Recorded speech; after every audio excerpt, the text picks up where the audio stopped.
So we're here at Computex. So who are you? My name is Teo Romera. So what do you do? I come from a software company in Spain. We're a small open source software consultancy firm. We're about 45 people more or less. And we are based in Spain. We have offices in Coruña, which is a city in the north of Spain. And we also have many people working from home. So 45, mostly engineer or? Yeah, like all of them, almost all of them come from the open source software world. Like they are kernel hackers or GNOME hackers or WebKit hackers or accessibility hackers. And we hire people that fits into our philosophy because we like open source software, and that's what we do. What do you do in the company? What I do? Yeah, are you the CEO? No, we don't have that. We are like a flat structure. We don't have like direct democracy system. Yeah, we have an assembly, and we decide. Everyone has like the same. Everybody has 2% of the company. Does it work like that? Yeah, it works that way. Once you're like after a few years of being there, you get a share of the company, an equal share. So how long has the company been around? And what have you been doing? 10 years. 10 years. Yeah. And what kind of things have you been doing? We've been working a lot in Migo. We've been working in Maemo before that. We have a long experience in the mobile ecosystem. And now we are trying to specialize in technologies that are a bit up in the layer of software, but at the same time are everywhere. Like for example, we have a very powerful WebKit development group, and we like that because WebKit is used everywhere. And we also have accessibility experts group, for people that can't see very well, can't hear very well. So we can make software available for them or good for them.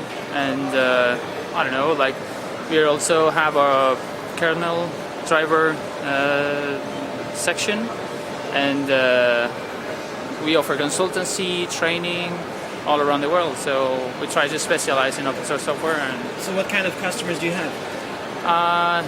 Secret? Yeah. Well, all of them are secret? Most of them, but nothing you can announce? Nothing is public?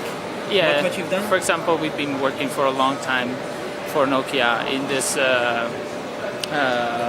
Eco devices. You probably recognize this EN9. It's like the Lumia phone, but it runs Migo. When was it released? I don't know, like 6 months ago or something. Yeah, like that? something like that. And that's kind of like the only Migo device ever released, no? Yeah, I think so. But you were much involved in that, or? Yeah, like we were working in parts of the operating system. Yeah. And we've been doing this for years. So, but yeah. What parts were you working on? Is that secret? I wouldn't really know because I joined the company recently. Only I'm in charge of some other parts of the. So you talk with your colleagues, right? Yeah. On IRC or something. Yeah. What do they think about Tizen? Honestly, can you honest? Okay, yeah, I'll be honest about it. We like that a lot because the kind of technology and the how do you say, the thing is very well thought. If everything was based in HTML5 and JavaScript and everything was so flexible, everyone could build any application on top of that and use it anywhere. That's cool, but we don't think that Intel and the rest of the companies around it are pushing it really hard. It would be really good to have another actor, another big operating system. I don't know. No, I don't think so, because maybe they would be, shooting their own foot if they go and push Tizen, because they have other. But can you, in theory, do all that on top of Android? Not yet. I don't think so. No. No? Somebody could modify Android to make it do that, no? Yeah. Well, the thing is that Android is not so open source. It's technological. It's available.